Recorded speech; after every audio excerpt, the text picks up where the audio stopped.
Florian Wirtz, absolutely everywhere. Bullying the likes of Camavinga off the ball. Valverde at times. On the ball, silky, neat, cute. Absolutely loved everything about him. He could get an assist for Sobbo if Courtois doesn't make a ridiculous save. His work ethic, he ran himself into the ground. It's possibly the best performance from Florian Wirtz I've seen in the red shirt. Easily the best performance. And we've seen him come on in that position as a sub and do nothing really.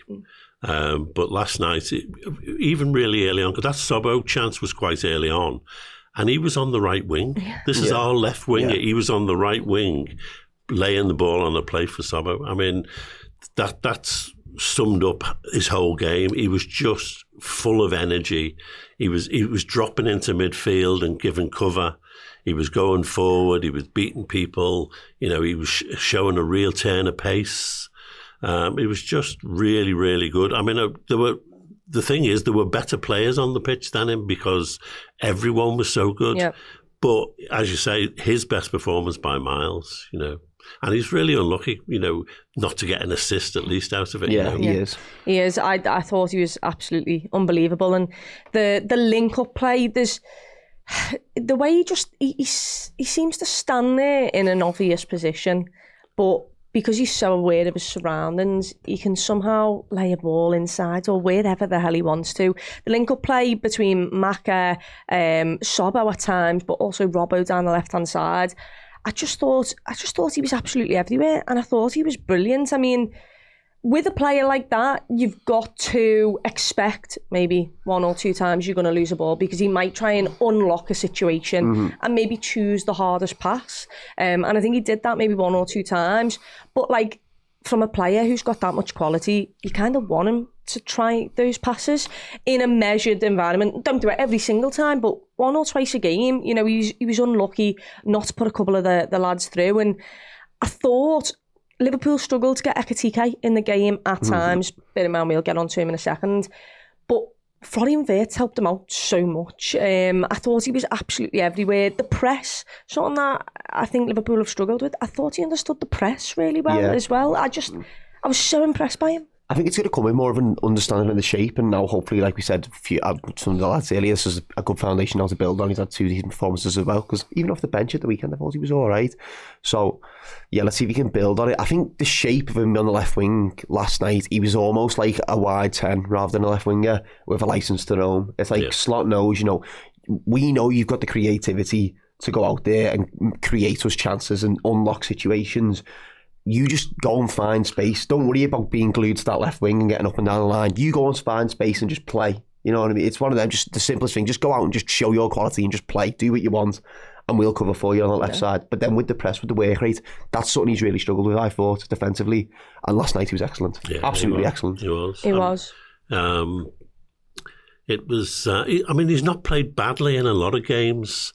He's been unfortunate in a lot of games to not get a goal. A lot of stuff he does just is a fraction off being brilliant. It doesn't quite come off. And I think, you know, as the season progresses, we'll see a lot more of them coming off. I think other players will get an understanding of what he's about, because I think he's like streets ahead sometimes, you know, mentally, of some of the players around him. You know, then they don't see what he's seeing. But, you know, that'll come with time. You know, and I think we've saw last night. I've always said he's playing at about 60% of his potential. I think last night he was up to about 80% of his potential. I think there's still more to come, but I'm hoping that maybe he sits in that position for a while now, and you know, gets some games under his belt as in a set place. You know, and Gakpo has played a lot of games, so this kind of, you know, switch, it's something that you can do, because Gakpo has been used time and time again. Would you start playing him off the left-hand side? What do you think? Because obviously, clearly he was not bought for that. He was bought to be the number 10 and kind of take over Szoboszlai's role. But right now, if Maka plays at the level he played in the last 2 games, Ryan Gravenberch is just always going to be on that team sheet when he's fit. And Dom is, you know, one of the first names on the team sheet. You can't really mess with that midfield. So would you start to look at putting him on the left-hand side? Or do you reckon the fact that it was a Champions League game and not a Premier League game, physicality maybe is not as high and the intensity is not as high, that might have helped him out? Like, where do you see Florian Wirtz now playing, and how does he kick on from here? Because you'd assume Gakpo comes back in for City. Yeah, I think it's a combination of quite a few of them things, to be honest, Chloe. I think Gakpo does come into City, and that will touch on the physicality aspect for me, in that we might have to do a bit more defensive work away from home, maybe less of a press and more of a mid-block. But I would play him on the left wing, I think. And I think that's because I'm set on this midfield now. We've tried the 10. I don't think the 10's worked. And we often talk about, I think there's a period here where Liverpool didn't play very well for quite a long time. And we were sort of just getting over the line. Or, you know what I mean? People were getting us out of trouble.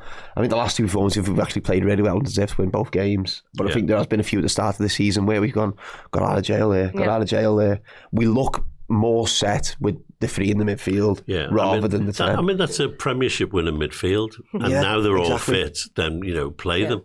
And I think that there is a position for Wirtz on the left, and I think him and Gakpo can alternate. I mean, Gakpo last season alternated with Diaz all season anyway, so it's not that he wouldn't be used to that. I think the question is Wirtz only ever going to play really well in Europe? Yeah. Or can he play that well in the Premiership? And until you try it out, you're never going to know. Mm-hmm. So I'm not totally convinced Gakpo will come back in against City, but I just don't know for sure. Yeah. I can see an argument either way. Yeah. But I do think we need at some point to find out whether Wirtz can make that place his own. I think it's really tough for Gakpo because I feel like he has been the scapegoat quite a bit this season. I really do, because I think he's played quite well. And then you go on Twitter after the game, everyone's like, Gakpo's been rubbish. It's because it's so routine. When a ball's at his feet, you know exactly what he's going to do. He looks very predictable. I think people get a bit fed up with him only coming inside. But in terms of getting on the end of things and putting the ball in the back of the net, he's one of the best at doing that. But looking at it, for example, from the manager's eyes point of view, you've got £130 million player there, euros, whatever it is. He needs to play, really. The owner's probably sat there going, we spent all this money, he needs to play. He comes out like... We end up with Szoboszlai at right back trying to fit Wirtz into the side. It's ridiculous. The thing for me is that, look, it was a massive fee, absolutely. Yeah. But, it's the rest of the world that I've got things to say about it.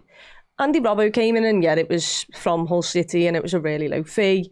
But he was allowed time. Fabinho, when he came from Monaco for a decent fee, was allowed time. I think the problem is, it's been more highlighted, John, is the fact that Liverpool have been poor. Liverpool have been easy to get at. So then when you've also got a 100 and however much pound player who, isn't playing, isn't really affecting games, loads of people are going to highlight that.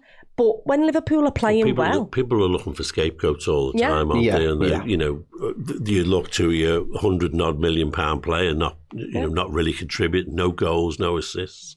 It's easy to point the finger at him and miss the fact that in a lot of those games he played reasonably well. Instead, whereas Gakpo, he gets targeted because of the predictability of his game,